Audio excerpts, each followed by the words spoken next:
नमस्कार दोस्तों, स्वागत है आपका अपने YouTube चैनल में। और आज का हमारा टॉपिक होने वाला है दिल्ली सल्तनत का महत्वपूर्ण वंश गुलाम वंश। गुलाम वंश से जितने भी क्वेश्चन बनते हैं सबको पढ़ेंगे विस्तार पूर्वक। ऐसा कोई क्वेश्चन नहीं होगा जो आपका छोड़ दिया जाए, और एक क्वेश्चन से जितने क्वेश्चन बनाए जा सकते हैं उन पर भी चर्चा करेंगे। क्लियर है? तो शुरू कर लेते हैं पहले क्वेश्चन के साथ। पहला क्वेश्चन क्या है हमारा? भारत का प्रथम मकबरा जो शुद्ध इस्लामी शैली में निर्मित हुआ था। तो भारत में शुद्ध इस्लामी शैली में बनने वाला पहला मकबरा, याद रखना, किसका मकबरा था? बलबन का मकबरा। क्लियर है? तो भारत में शुद्ध इस्लामी शैली में बना पहला मकबरा बलबन का मकबरा था। अगर पूछा जाए भारत में बनने वाला प्रथम मकबरा किसका था, तो याद रखना भारत में बनने वाला पहला मकबरा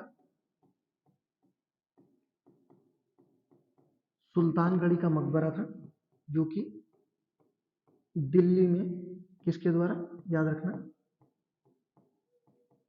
इल्तुतमिश द्वारा निर्मित किया गया था। तो भारत में पहला मकबरा पूछा जाए तो याद रखना सुल्तानगढ़ी का मकबरा कहाँ पर स्थित है? दिल्ली में। किसके द्वारा बनाया गया था? इल्तुतमिश द्वारा बनाया गया था। इसी कारण इल्तुतमिश को भारत में मकबरा शैली का जन्मदाता कहा जाता है। मकबरा शैली के साथ साथ गुंबद शैली का जन्मदाता भी भारत में कौन है? तो नाम याद रखना इल्तुतमिश है। क्लियर? अगर पहला मकबरा पूछा जाए तो याद रखना पहला मकबरा किसका है? सुल्तानगढ़ी का मकबरा। अगर पूछा जाए शुद्ध इस्लामी शैली में बना मकबरा तो बलबन का मकबरा। क्लियर है? उसके बाद देखते हैं नेक्स्ट अगले क्वेश्चन। इल्तुतमिश द्वारा गठित तुर्क ए चहलगानी को किसके द्वारा समाप्त किया गया था? तो याद रखना अगर पूछा जाए तुर्क या चहलगानी किसके द्वारा बनाया गया था तो इल्तुतमिश, जबकि किसके द्वारा समाप्त कर दिया गया था? तो याद रखना ये बलबन द्वारा समाप्त कर दिया गया था। इसमें 40 तुर्क सरदारों का एक समूह होता था जो कि सुल्तान की ओर से युद्ध में भाग लेता था। उसके बाद देखते हैं नेक्स्ट अगला क्वेश्चन जो दिया गया है, गुलाम वंश का अंतिम शासक कौन था? तो गुलाम वंश का जो अंतिम शासक था उसका नाम याद रखना शमसुद्दीन कैमूर गुलाम वंश का अंतिम शासक था। इसकी हत्या खिलजी वंश के प्रथम शासक जलालुद्दीन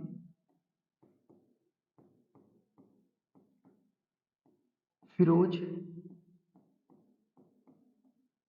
खिलजी द्वारा कर दी गई थी। तो क्लियर है? याद रखना कि शमसुद्दीन कैमूर की हत्या किसके द्वारा की गई थी? जलालुद्दीन फिरोज खिलजी द्वारा कर दी गई थी, और दिल्ली पर नया वंश खिलजी वंश स्थापित कर दिया था। तो ये याद रखना कि गुलाम वंश का अंत किसके द्वारा किया गया है? जलालुद्दीन फिरोज खिलजी। और गुलाम वंश का अंतिम शासक कौन था? तो याद रखना शमसुद्दीन कैमूर था। उसके बाद नेक्स्ट आपको जो याद रखना है कि दिल्ली सल्तनत में सबसे कम आयु में गद्दी पर बैठने वाला जो व्यक्ति है उसका नाम क्या है? शमसुद्दीन कैमूर है। ये कितने वर्ष की आयु? 3 वर्ष की आयु में ये गद्दी पर बैठाया गया था। क्लियर? तो ये क्वेश्चन जो था याद रखना। उसके बाद देखते हैं अपना नेक्स्ट अगला क्वेश्चन जो दिया गया है, दिल्ली सल्तनत काल में राजगद्दी पर बैठने वाली पहली एवं अंतिम महिला या एकमात्र महिला कौन थी? तो याद रखना दिल्ली की गद्दी पर बैठने वाली एकमात्र महिला, उसका नाम है आपका रजिया सुल्तान। तो दिल्ली गद्दी पर बैठने वाली एकमात्र महिला कौन थी? रजिया सुल्तान है, जो कि कब से कब तक गद्दी पर रही थी? तो याद रखना 1236 से 40 तक 4 वर्षों का रजिया सुल्तान का कार्यकाल है। ये पर्दा प्रथा त्याग देती है और याद रखना लाल वस्त्र पहनकर गद्दी पर आती है, ये गद्दी पर बैठती है। उसके बाद नेक्स्ट चोगा और कलह पहनकर दरबार में आती है, जिसका विरोध तुर्क अमीरों द्वारा किया जाता है। और उसके बाद आगे चलकर तुर्क अमीर रजिया सुल्तान को गद्दी से उतार देंगे। तो रजिया को गद्दी से उतारने में किसका योगदान था? तो याद रखना तुर्क अमीरों का था। उसके बाद नेक्स्ट आपको जो याद रखना कि रजिया से पहले गद्दी पर कौन बैठा था? तो व्यक्ति का नाम याद रखना रुकनुद्दीन फिरोज।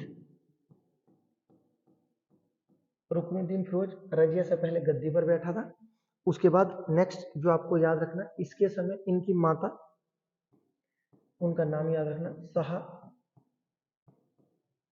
तुर्कान, माता का क्या नाम है, शाह तुर्कान नेतृत्व करती थी।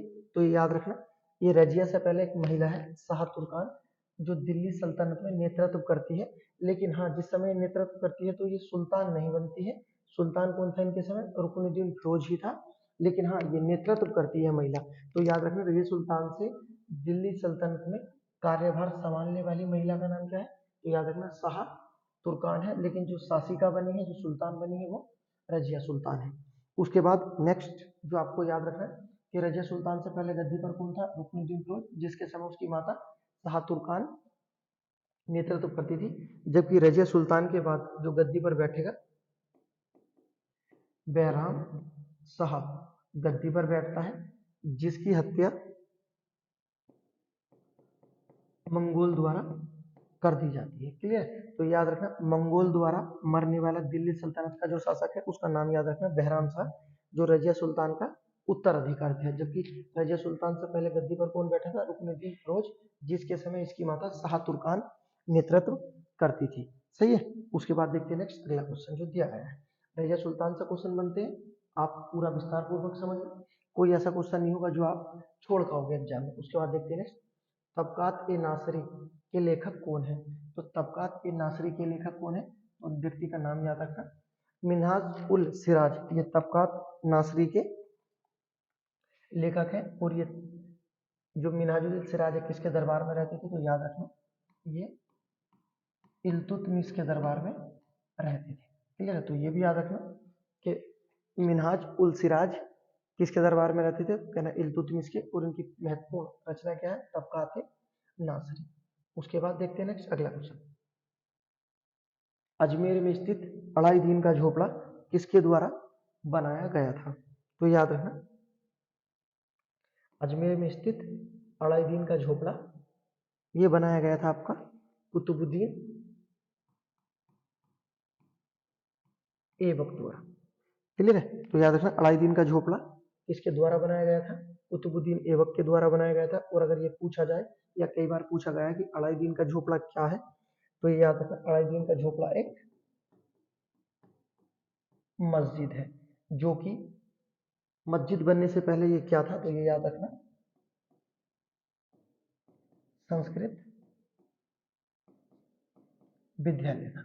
सही है, बहुत महत्वपूर्ण क्वेश्चन है। यहाँ से क्वेश्चन बनते हैं कि अलाउद्दीन झोपड़ा पहले क्या था, तो याद रखना संस्कृत विद्यालय था। वर्तमान में क्या है, तो मस्जिद है।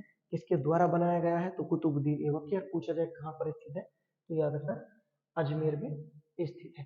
क्लियर है, तो ये याद रखना। उसके बाद देखते हैं नेक्स्ट अगला क्वेश्चन, प्रसिद्ध फारसी त्योहार नवरोज त्योहार किसके द्वारा प्रारंभ किया गया था। नवरोज त्योहार है ये प्रसिद्ध फारसी त्योहार है, जिसे किसके द्वारा प्रारंभ किया गया था, तो याद रखना बलबन द्वारा फारसी त्योहार नवरोज प्रारंभ किया गया था। और बलबन ही वो पहला शासक है जो अपने दरबार में गैर इस्लामी प्रथाओं को बढ़ावा देता है और गैर इस्लामिक प्रथाएं चलाता है। जबकि बलबन बलबन को अन्य किस नाम से जाना जाता है, तो नाम याद रखना, उलूग खां के नाम से बलबन को जाना जाता है। उसके बाद नेक्स्ट अगला क्वेश्चन देखते हैं, इसी के द्वारा सजदा एवं पाबूस प्रथा चलाई जाती है।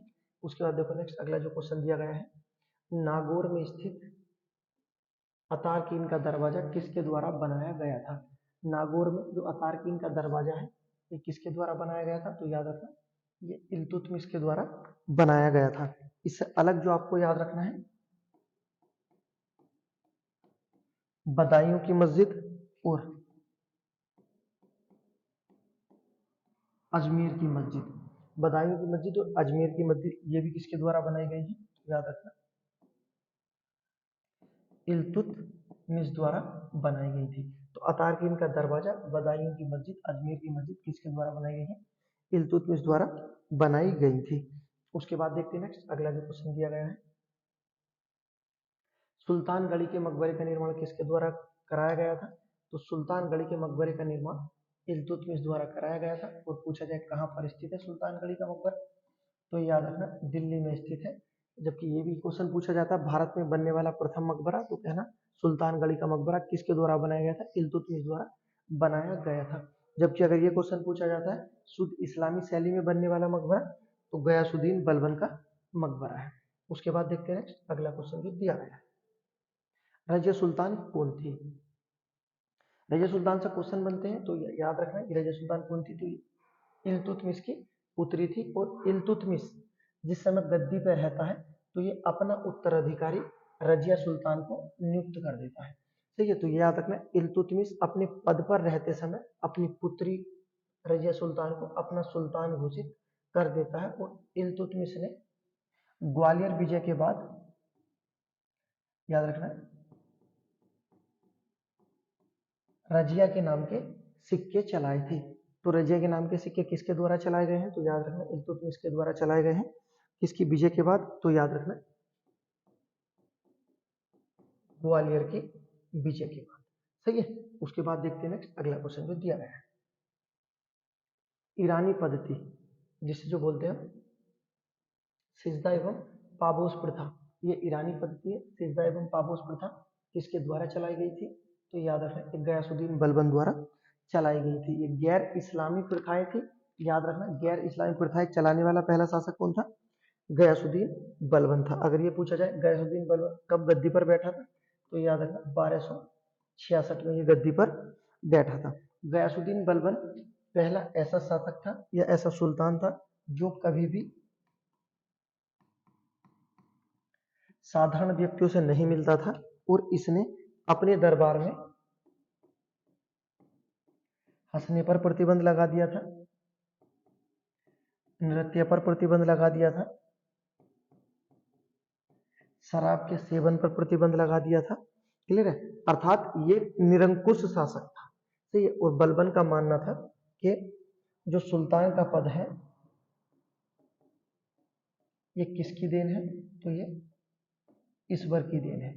सुल्तान का पद किसकी देन है, ईश्वर की देन है। ये कथन किसका है, तो याद रखना बलबन कहता था। और ये कहता था कि जब भी मैं किसी गरीब व्यक्ति को देखता हूँ मेरे शरीर की नसें फटने लगती हैं और मेरा शरीर अपना आपा खो देता है। क्लियर है, तो ये याद रखना कि निरंकुश शासक किसे बोलते हैं, तो निरंकुश शासक भी बलबन को बोलते थे। और सबसे महत्वपूर्ण जो क्वेश्चन है अगर ये पूछा जाए देवत का सिद्धांत किसके द्वारा दिया गया है, तो कहना देवत का सिद्धांत भी गयासुद्दीन बलबन द्वारा ही दिया गया है। उसके बाद देखते हैं नेक्स्ट अगला क्वेश्चन,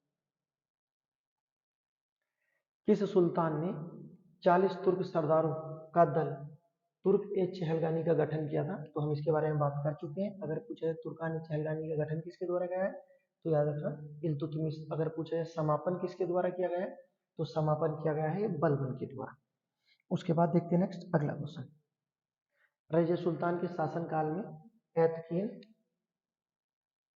कहाँ का सूबेदार था, तो रजिया सुल्तान के शासनकाल में ऐतकीन बदायूं का सूबेदार था। जबकि पूछा जाए बदायूं की मस्जिद किसके द्वारा बनाई गई थी, तो इल्तुतमिश द्वारा बदायूं की मस्जिद बनाई गई थी। उसके बाद देखते हैं नेक्स्ट अगला क्वेश्चन, दिल्ली के किस सुल्तान ने रक्त एवं लोह की नीति अपनाई थी, अर्थात लोह एवं रक्त की नीति किसके द्वारा अपनाई गई है, तो याद रखना लोह एवं रक्त की नीति बलबन के द्वारा अपनाई गई थी।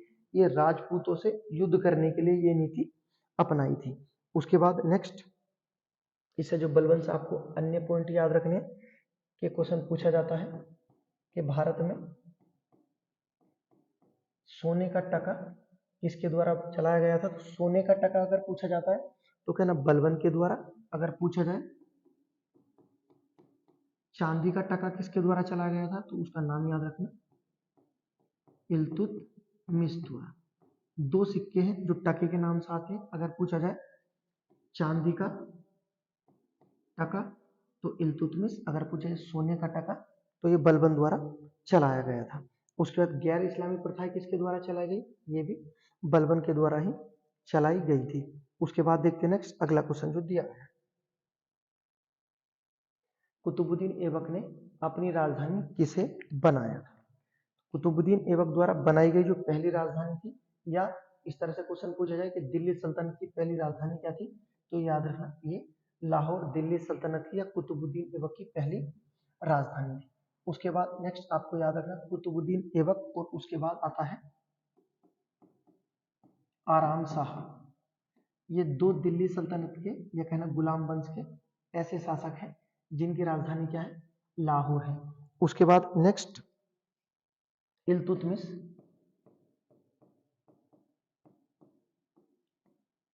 इल्तुतमिश 1229 में लाहौर के स्थान पर दिल्ली राजधानी लाता है।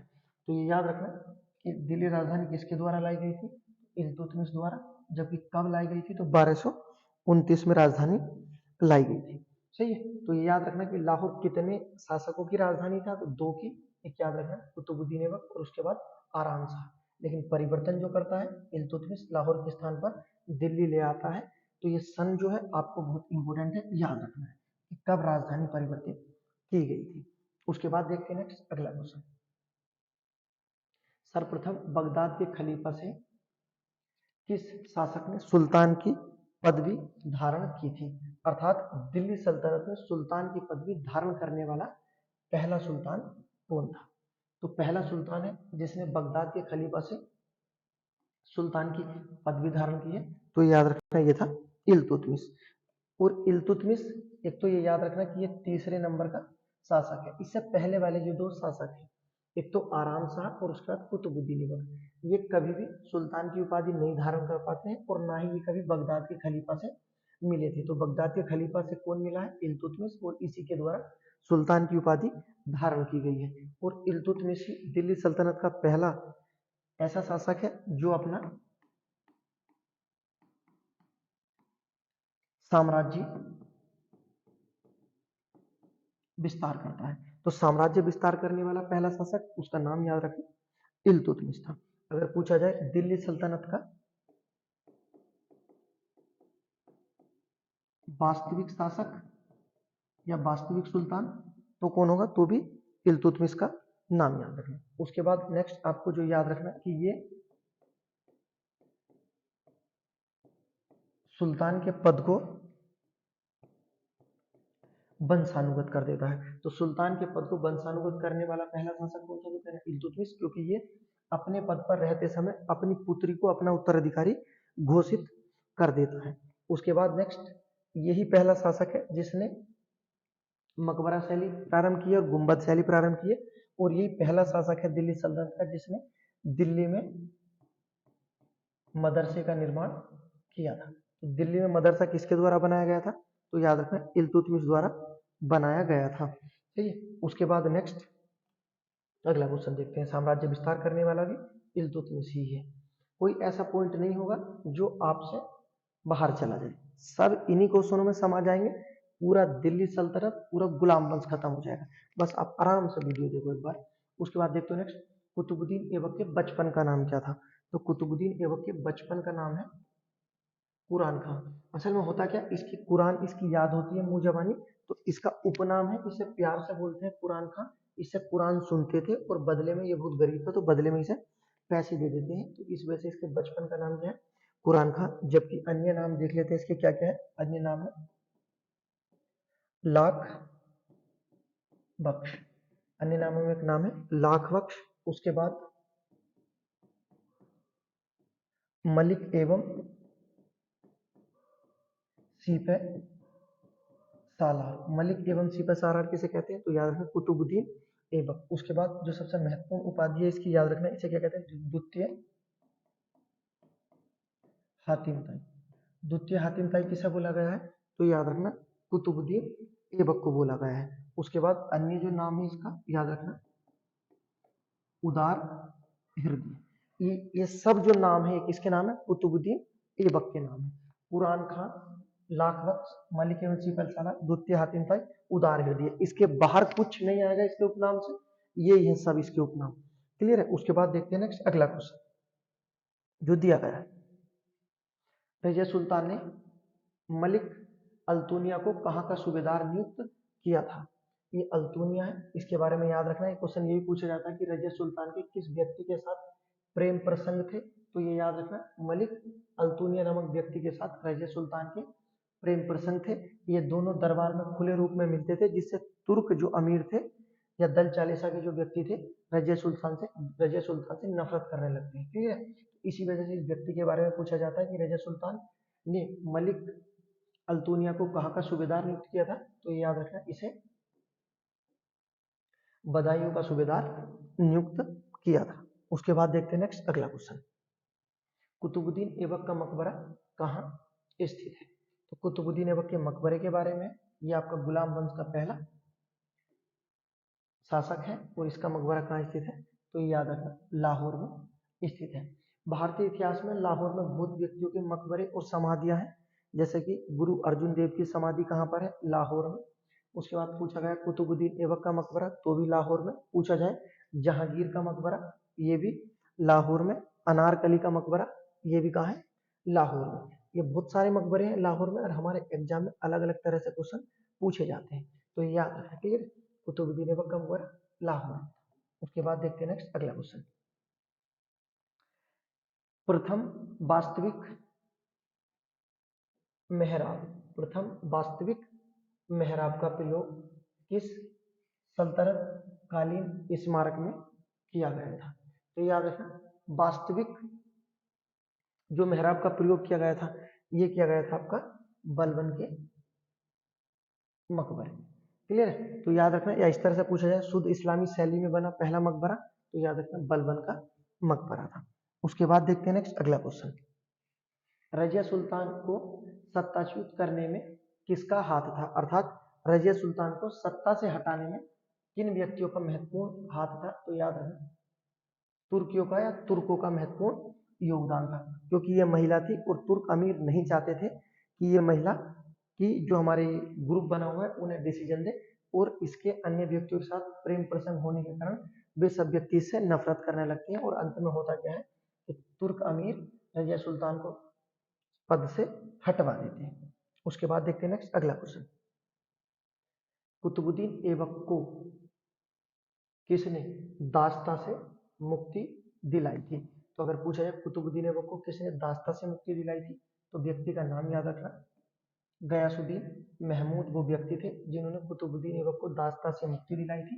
अगर ये पूछा जाए कि दास्ता से मुक्ति दिलाई कब थी, तो बहुत महत्वपूर्ण है, ये याद रखना 1208 में कुतुबुद्दीन ऐबक दास्ता से मुक्त हो जाता है। किस व्यक्ति के सहयोग से, याद रखना गयासुद्दीन महमूद के सहयोग से। उसके बाद देखते हैं नेक्स्ट अगला क्वेश्चन जो दिया गया है, रजिया सुल्तान ने बलबन को कौन सी उपाधि प्रदान की थी, तो रजिया सुल्तान जो बलबन को उपाधि देती है उस उपाधि का नाम है आमिर ए शिकार। कौन सी उपाधि थी, याद रखना आमिर ए शिकार की उपाधि किसके द्वारा दी गई है, तो ये याद रखना रजिया सुल्तान के द्वारा दी गई थी गयासुद्दीन बलबन को। अगर पूछा जाए आमिर ए हाजिब की उपाधि, ये भी बलबन की उपाधि है, ये किसके द्वारा दी गई है, तो उस व्यक्ति का नाम याद रखना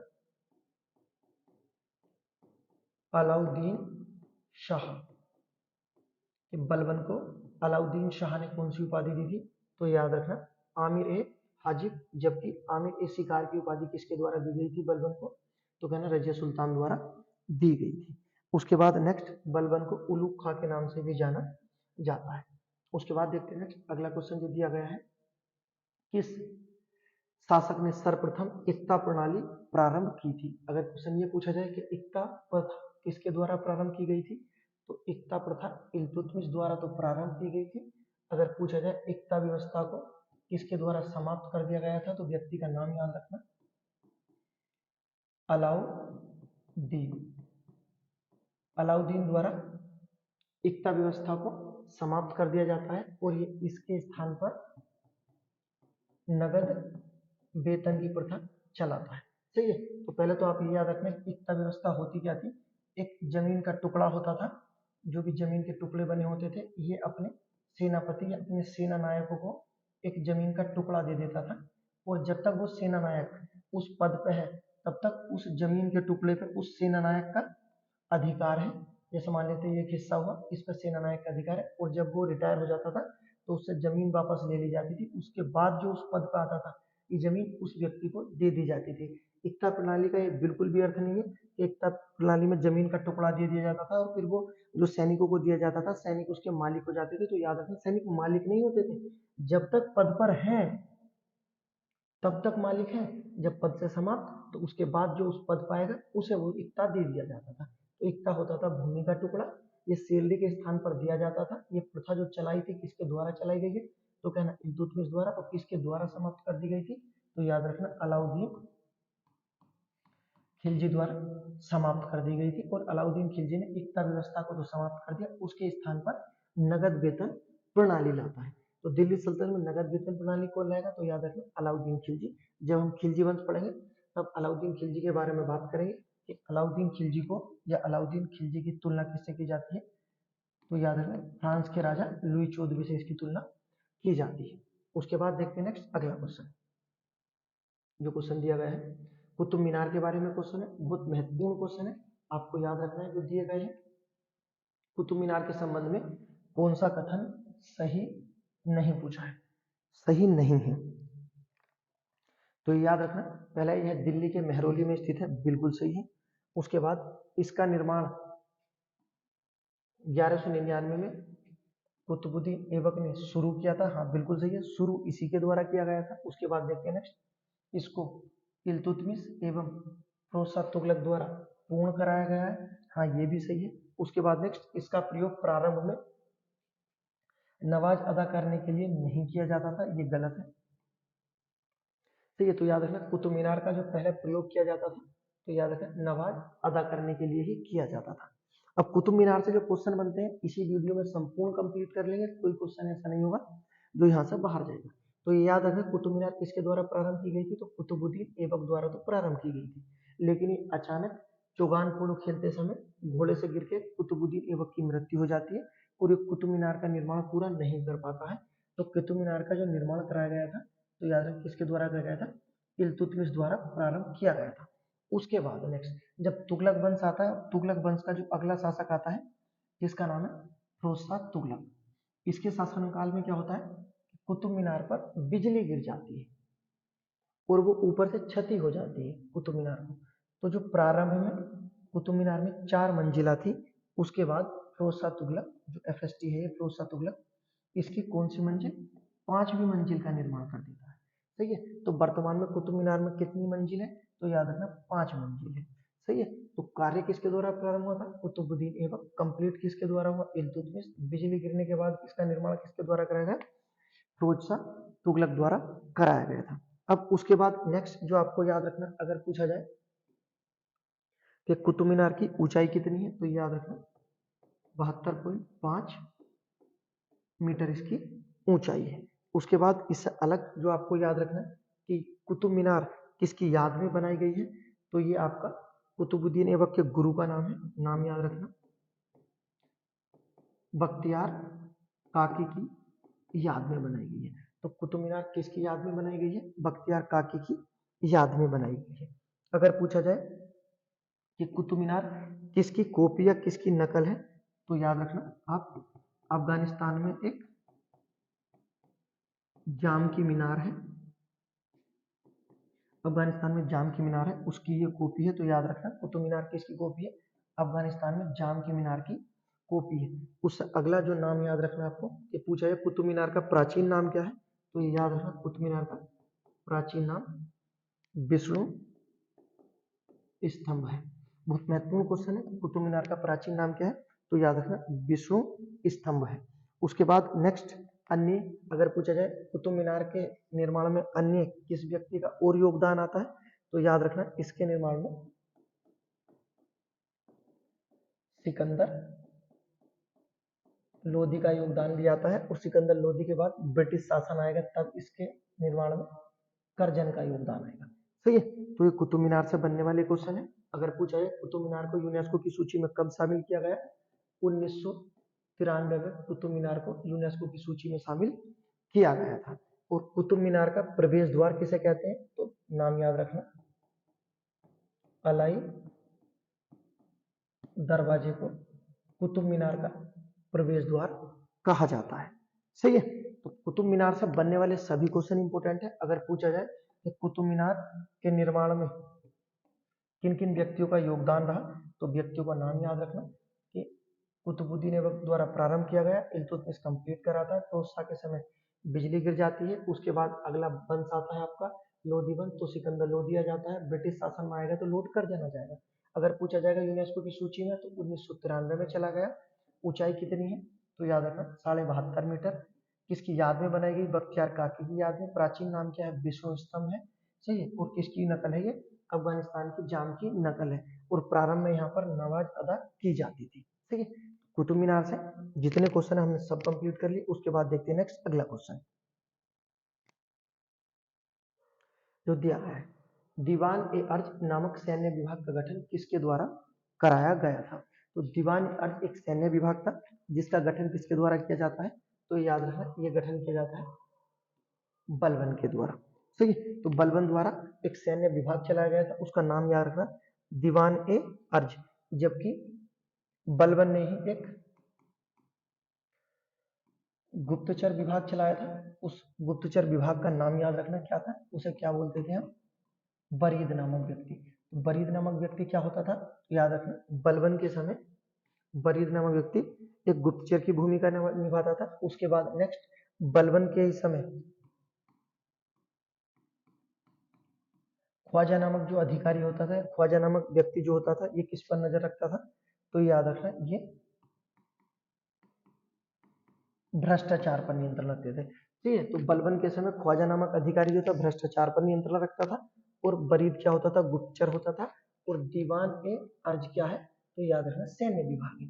कोई ऐसा पॉइंट नहीं होगा जो कंप्लीट ना करा जाए। लोहा रक्त की नीति किसके द्वारा अपनाई गई थी, तो ये भी याद रखना लोहा रक्त की नीति गयासुद्दीन बलबन द्वारा प्रारंभ की गई थी। गयासुद्दीन बलबन ही दल चालीसा का समापन करता है, सही है। उसके बाद नेक्स्ट वृद्ध व्यक्तियों की पेंशन की प्रथा किसके द्वारा चलाई गई थी, तो वृद्ध व्यक्तियों की पेंशन की प्रथा भी बलबन द्वारा ही चलाई गई थी। उसके बाद देखते हैं नेक्स्ट अगला क्वेश्चन। क्वेश्चन है कि गुलाम वंश की दरबारी भाषा क्या थी। बहुत महत्वपूर्ण क्वेश्चन है। अगर पूछा जाए गुलाम वंश की दरबारी भाषा क्या थी, तो याद रखना इनकी दरबारी भाषा थी फारसी। जबकि पूछा जाए इनकी मातृभाषा क्या थी, तो याद रखना गुलाम वंश की जो मातृभाषा थी ये तुर्की थी, सही है। तो मातृभाषा तुर्की, जबकि दरबारी भाषा क्या थी इनकी, फारसी थी। क्लियर है। उसके बाद देखते हैं नेक्स्ट अगला वंश जो अगला पॉइंट दिया गया। अगला क्वेश्चन, निम्न कथन किसका है कि कुतुबुद्दीन ऐबक ने दिल्ली सल्तनत की सीमाओं एवं उसकी संप्रभुता की रूपरेखा बनाई, लेकिन निसंदेह उसका पहला सुल्तान इल्तुतमिश ही था। अर्थात जो शुरुआत करता है तो वो तो कुतुबुद्दीन ऐबक प्रारंभ करता है, लेकिन जो उसकी संप्रभुता स्थापित की या जो बनाए रखी वो किसके द्वारा बनाई गई, इल्तुतमिश। ये कथन किस व्यक्ति का है, व्यक्ति का नाम याद रखना डॉक्टर हबीबुल्ला द्वारा ये कथन दिया गया है, हमारे एग्जाम में पूछा गया है। तो कथन से क्वेश्चन आते हैं, आप याद रखना। उसके बाद देखते हैं नेक्स्ट अगला क्वेश्चन, जिल्ले इलाही की उपाधि किसने धारण की थी या किसे जिल्ले इलाही के नाम से जाना जाता है, तो याद रखना जिल्ले इलाही की उपाधि किसकी है, गयासुद्दीन बलबन की उपाधि है जिल्ले इलाही। उसके बाद नेक्स्ट और उपाधि अगर पूछी जाए तो याद रखना नियावत ए खुदाई। नियावत ए खुदाई की उपाधि किसकी है, ये भी गयासुद्दीन बलबन है। जिल्ले इलाही ये भी गयासुद्दीन बलबन है। उसके बाद इसे किस नाम से जाना जाता है, नाम याद रखना उलूग खां के नाम से इसे जाना जाता है, सही है। ये भी कुतुबुद्दीन ऐबक के जैसे इलवरी तुर्क था। उसके बाद देखते हैं नेक्स्ट अगला क्वेश्चन जो दिया गया है, निम्नलिखित में से किस सुल्तान को उसकी उदारता के कारण लाख वक्त या लाख बख्श कहा जाता है। बात कर चुके हैं हम इसके बारे में। लाख बख्श किसा बोला जाता है, कुतुबुद्दीन ऐबक को लाख बख्श कहा जाता है। इसे ही कहा जाता है कुरान खां, सीपल सालार, द्वितीय हातिम ताई या उदार हृदय। सही, सब किसके नाम है, तो ये सब कुतुबुद्दीन ऐबक के अन्य नाम है। उसके बाद देखते हैं नेक्स्ट अगला क्वेश्चन जो दिया गया है।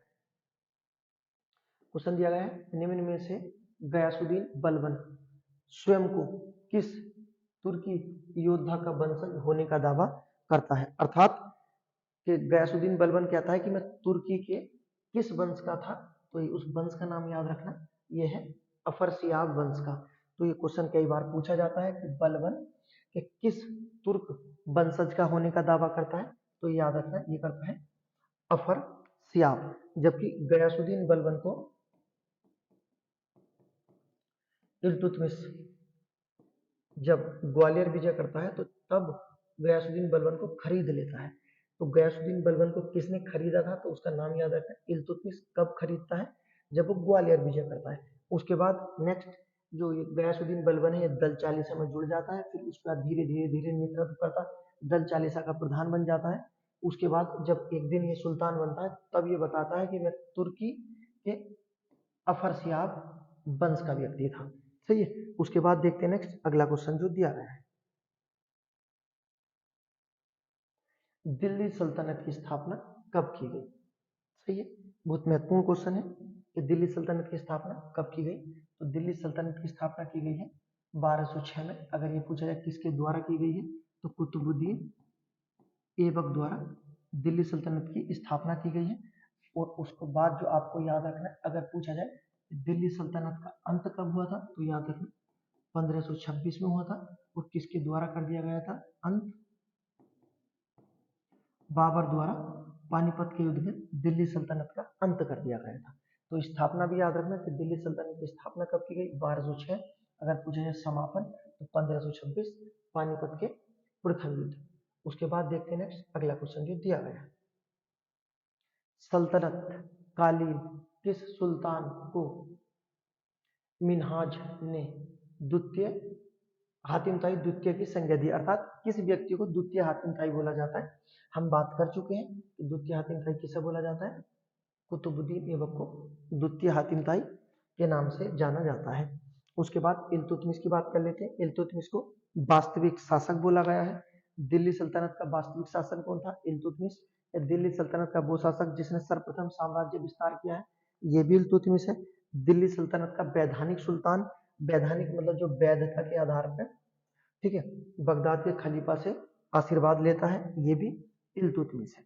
उसके बाद नेक्स्ट अलाउद्दीन हमारा ऐसा शासक है जिसकी तुलना लुई चौदहवें से की जाती है। सही है। उसके बाद देखते हैं नेक्स्ट अगला क्वेश्चन जो दिया गया कि सुल्तान के संबंध में कहा गया है कि दरबार में वह न तो खुद हंसता था और न ही किसी को हंसी मजाक या फालतू की बात करने की इजाजत देता था। ये प्रतिबंध लगा दिया था हंसने पे, नृत्य पे, मदिरा पर। इसके द्वारा प्रतिबंध लगाया गया था, गयासुद्दीन बलबन द्वारा लगाया गया था, क्योंकि ये बहुत कुरूप था, बहुत बदसूरत था। इसे ये लगता था कि अगर दरबार में कोई व्यक्ति हंस रहे हैं तो इसकी बदसूरती पे हंस रहे हैं। इसी वजह से इसने अपने दरबार में ये सब प्रथाएं समाप्त कर दी थी, जबकि इसने गैर इस्लामी प्रथाएं चलाई थी, जिसमें नवरोज का त्योहार है, सजदा और पागोश प्रथा है। उसके बाद देखते हैं नेक्स्ट अगला क्वेश्चन जो दिया गया है, दिल्ली सल्तनत का संस्थापक किसे कहा जाता है। तो दिल्ली सल्तनत का जो संस्थापक है कुतुबुद्दीन ऐबक को कहा जाता है। कब होती है दिल्ली सल्तनत की स्थापना, 1206। और कब तक बनी रहती है ये दिल्ली सल्तनत का जो वर्चस्व, तो याद रखना 1526 तक, बाबर के आने तक ये वर्चस्व बना रहता है। तो दिल्ली सल्तनत का संस्थापक कौन है, तो याद रखना कुतुबुद्दीन ऐबक है। उसके बाद देखते हैं नेक्स्ट अगला क्वेश्चन जो दिया गया था, अगर ये पूछा जाए कुतुबुद्दीन ऐबक किसका दास या किसका गुलाम था, तो ये सभी को पता है कि ये किसका, मोहम्मद घोरी का गुलाम था। उसके बाद नेक्स्ट अगला क्वेश्चन देखते हैं, रजिया सुल्तान की मृत्यु कहाँ पर हुई थी। तो रजिया सुल्तान की जो मृत्यु होती है ये होती है हरियाणा के कैथल नामक स्थान पर। रजिया सुल्तान का कार्यकाल याद रखना 1236 से 40 तक। कितने सालों तक शासन करती है, 4 वर्षों तक रजिया सुल्तान शासन करती है, पर्दा प्रथा त्याग देती है। ठीक है, जो इससे बनने वाले क्वेश्चन है सब आपको याद रखने। किस शासक को गुलामों का गुलाम कहा जाता है, बहुत महत्वपूर्ण क्वेश्चन है कि किस व्यक्ति को या किस शासक को गुलामों का गुलाम कहा जाता है। तो ये याद रखना, गुलामों का गुलाम कहा जाता है इल्तुतमिश को। ऐसा इसलिए क्योंकि इल्तुतमिश किसका गुलाम था, तो याद रखना कुतुबुद्दीन ऐबक का, जबकि कुतुबुद्दीन किसका गुलाम था, मोहम्मद गोरी का।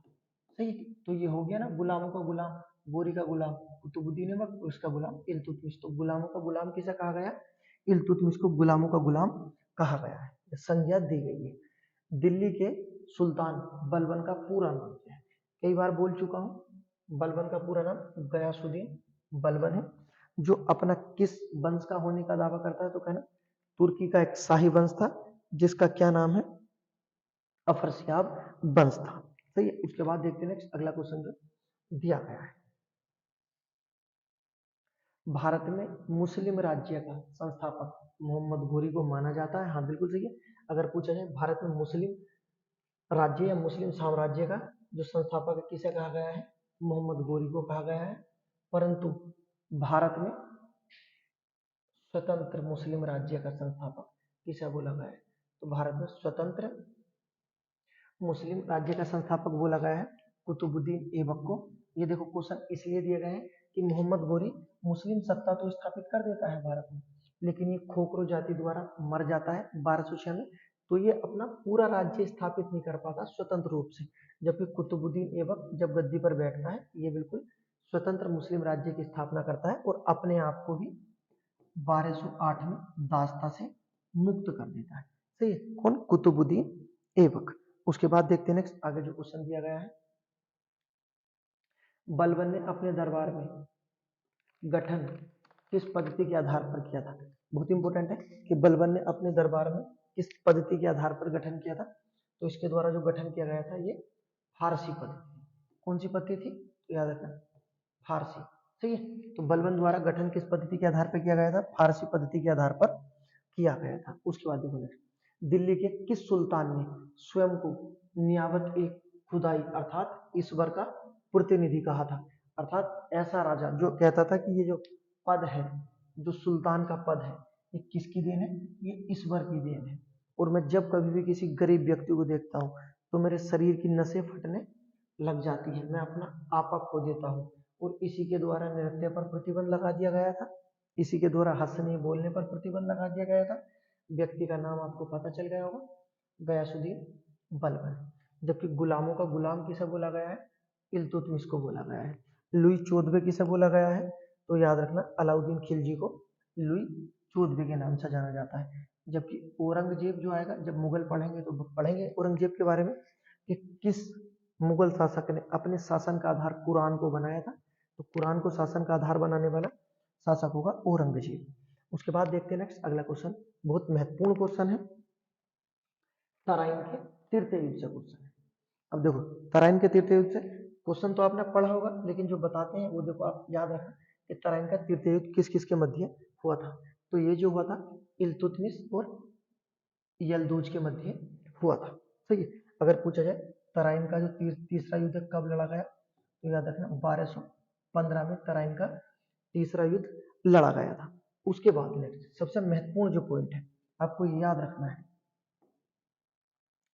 मध्य एशिया कि किस युद्ध के बाद भारत का संपर्क मध्य एशिया के साथ समाप्त हो जाता है, तो याद रखना तराइन के तृतीय युद्ध के बाद जो भारत का संपर्क है मध्य एशिया के साथ समाप्त हो जाता है।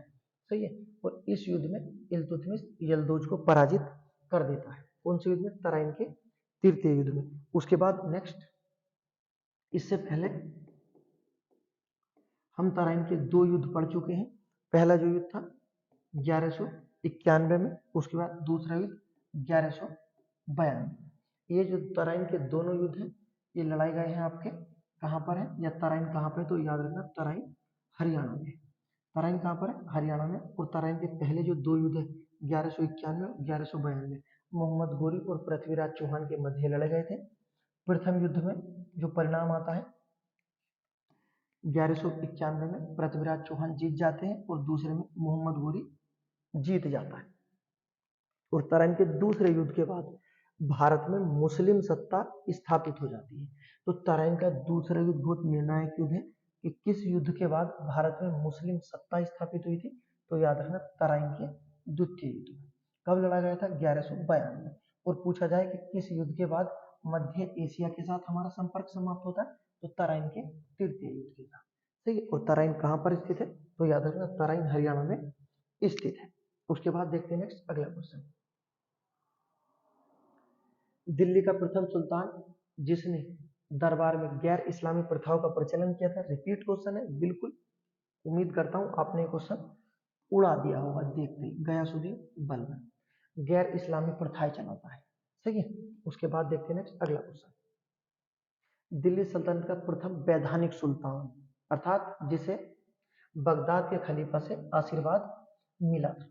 बगदाद के खलीफा से आशीर्वाद लेने वाला जो शासक था हमारा वैधानिक सुल्तान, उसका नाम याद रखना इल्तुतमिश है। इल्तुतमिश पहला वैधानिक सुल्तान था, सही है। उसके बाद ये अपने सुल्तान के पद को वंशानुगत कर देता है और ये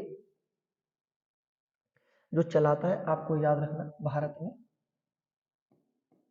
अरबी सिक्के, भारत में शुद्ध अरबी सिक्के किसके द्वारा चलाए गए थे? तो कहना इल्तुतमिश द्वारा चलाए गए थे। अगर पूछा जाए जो चांदी का सिक्का था, तो चांदी का सिक्का था टका। उसके बाद अगर पूछा जाए तांबे का सिक्का, तो तांबे का सिक्का जो था उसका नाम क्या था आपका? जीतल है, सही। दोनों सिक्के हैं, पूछे जाते हैं शुद्ध अरबी सिक्के किसके द्वारा चलाए गए? इल्तुतमिश द्वारा। चांदी का टका, तांबे का जीतल। अगर उसके बाद क्वेश्चन ये पूछा जाता है कि सोने का टका, तो याद रखना सोने का टका किसके द्वारा चलाया गया है? गयासुद्दीन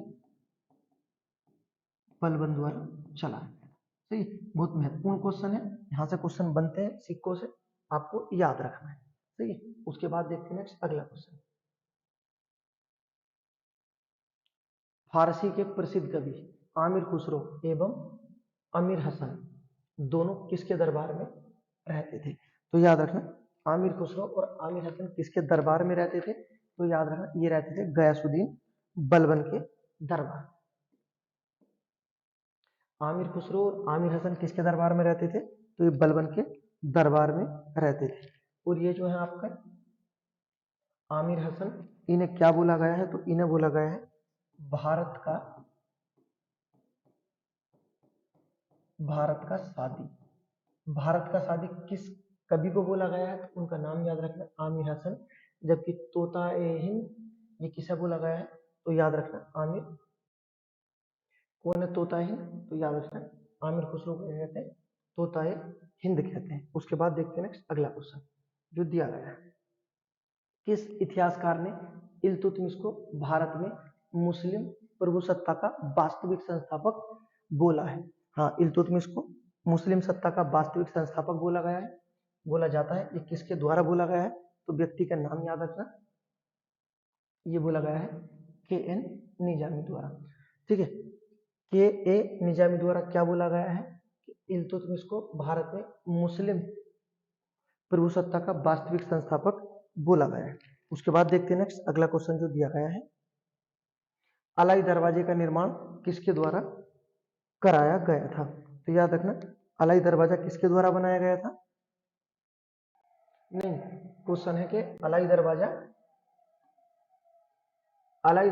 निम्न में से किसका प्रवेश द्वार है? अर्थात अलाई दरवाजे को किसका प्रवेश द्वार कहते हैं? तो याद रखना अलाई दरवाजा कुतुब मीनार का प्रवेश द्वार है। इससे अलग जो आपको याद रखना है कि अलाई दरवाजे को किस नाम से जाना जाता है? तो याद रखना इसे इस्लामी वास्तुकला का रत्न बोला गया है। इस्लामी वास्तुकला का रत्न किसे बोला गया है?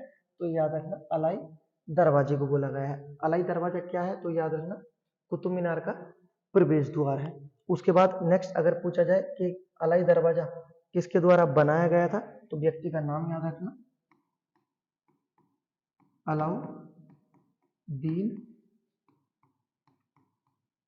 खिलजी द्वारा अलाई दरवाजे का निर्माण किया गया था, सही है। तो अलाई दरवाजे से क्वेश्चन बनते हैं, आपको याद रखना। उसके बाद देखते हैं नेक्स्ट अगला क्वेश्चन जो दिया गया है।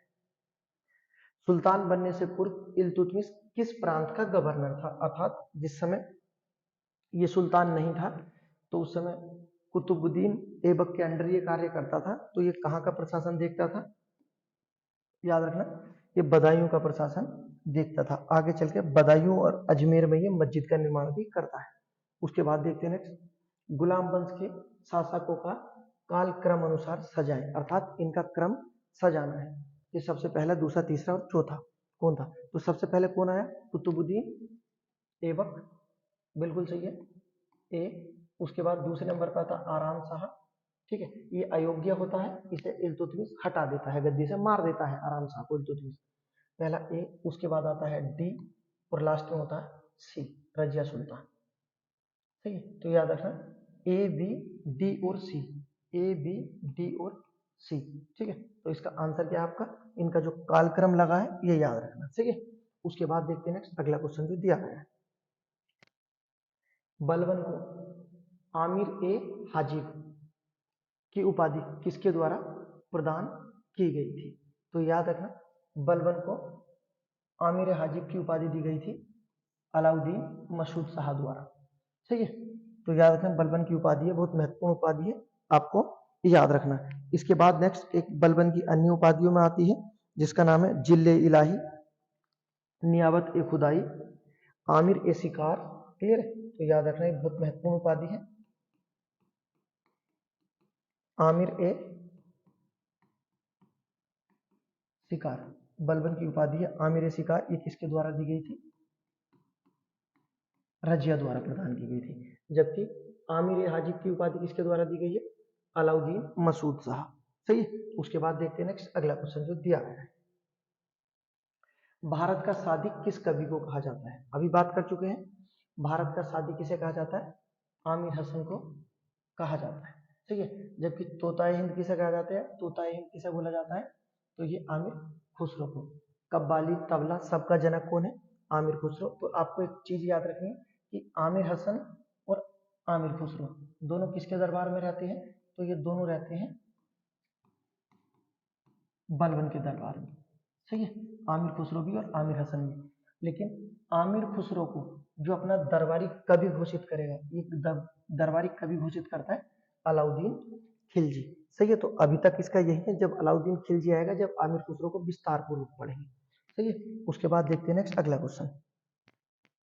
इल्तुतमिश के किस प्रतिद्वंदी ने सिंध नदी में डूबकर आत्महत्या कर ली थी? अर्थात इल्तुतमिश के डर के कारण किस व्यक्ति ने सिंध या सिंधु नदी में डूबकर आत्महत्या कर ली थी? तो व्यक्ति का नाम याद रखना, कुबाचा। ठीक, कुबाचा इल्तुतमिश का प्रतिद्वंदी था जो कि डर के कारण सिंधु नदी में डूबकर आत्महत्या कर लेता है। उसके बाद देखते हैं नेक्स्ट आगे जो क्वेश्चन दिया गया है, किस सल्तनत कालीन शासक की मृत्यु चौगान अर्थात आधुनिक पोलो खेलते समय हुई थी? तो चौगान पोलो खेलते समय किसकी मृत्यु हुई थी? तो ये याद रखना कुतुबुद्दीन ऐबक की मृत्यु हो जाती है। कब? 1210 में चौगान पोलो खेलते हुए। और इसे कहाँ दफना दिया जाता है? इसे लाहौर में दफना दिया जाता है, यहीं पे इसका मकबरा स्थित है कुतुबुद्दीन ऐबक का। उसके बाद देखते हैं नेक्स्ट अगला क्वेश्चन जो दिया गया है, गयासुद्दीन बलबन किस वर्ष गद्दी पर बैठा था? इस तरह के क्वेश्चन भी आ जाते हैं, क्योंकि जो बड़े शासक होते हैं जब वो गद्दी पर बैठते हैं तो क्वेश्चन बन जाते हैं। याद रखना गयासुद्दीन बलबन किस वर्ष गद्दी पर बैठा था? तो याद रखना 1266 में गद्दी पर बैठा था। उसके बाद दीवाने अर्ज नमक सैन्य विभाग भी इसी के द्वारा चलाया गया था। निम्न में से कौन सी उपाधि बलबन को नसरुद्दीन महमूद ने प्रदान की थी? ठीक है, व्यक्ति का नाम याद रखना, नासरुद्दीन महमूद। जो नासरुद्दीन महमूद है आगे चलकर इसकी हत्या बलबन कर देता है। ठीक है, लेकिन इसके द्वारा बलबन को एक उपाधि दी गई थी, उस उपाधि का नाम याद रखना उलूग खां। तो नासरुद्दीन महमूद ने बलबन को कौन सी उपाधि दी थी? तो याद रखना उलूग खां की उपाधि दी थी। उसके बाद नेक्स्ट इसके बारे में एक चीज याद रखना नासरुद्दीन महमूद के बारे में कि इसे क्या बोला जाता है? भारत का आदर्श सुल्तान। भारत का आदर्श सुल्तान किसे बोला जाता है? तो याद रखना नासरुद्दीन महमूद को बोला जाता है। उसके बाद इसके अन्य नाम जो है आपको याद रखना, दिल्ली सल्तनत का ऐसा सुल्तान जो पहले हकीम था, तो भी याद रखना नासरुद्दीन महमूद। उसके बाद नेक्स्ट धार्मिक सुल्तान। धार्मिक सुल्तान कौन था? तो ये भी नासरुद्दीन महमूद। हकीम सुल्तान तो भी यही है। आदर्श सुल्तान उसका आंसर भी ये है।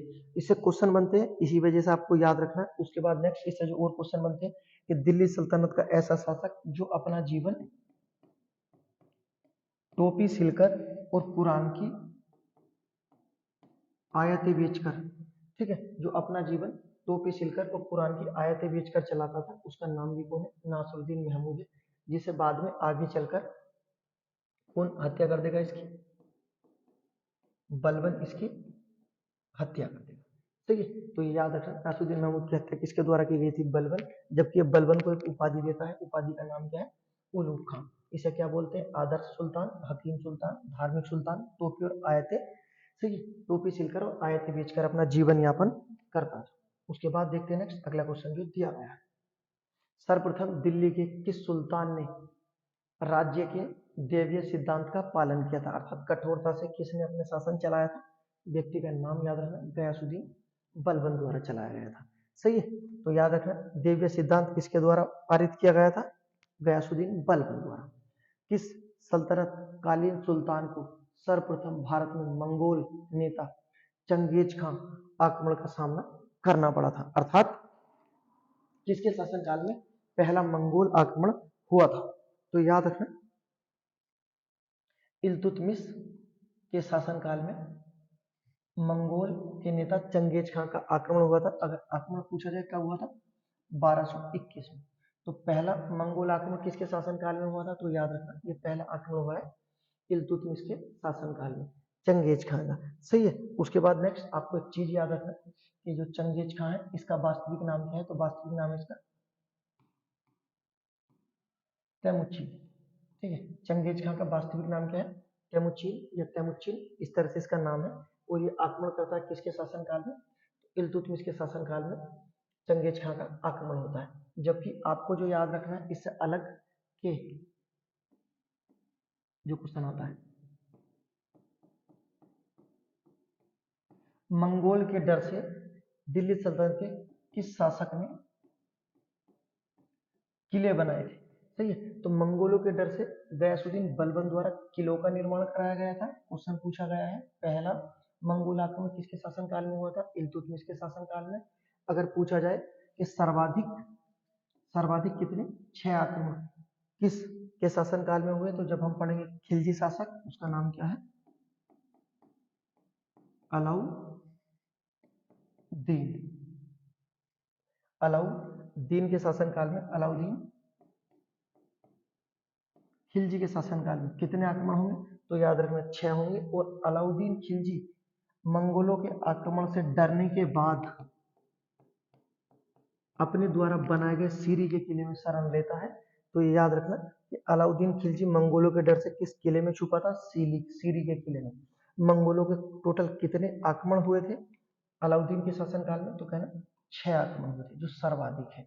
तो मंगोलों के आक्रमण से क्वेश्चन आते हैं, आपको याद रखना पहला आक्रमण इल्तुतमिश, किले किसके द्वारा बनाए गए थे? बलबन द्वारा। और सर्वाधिक आक्रमण अलाउद्दीन के समय हुए थे। सही है, उसके बाद देखते हैं नेक्स्ट अगला क्वेश्चन।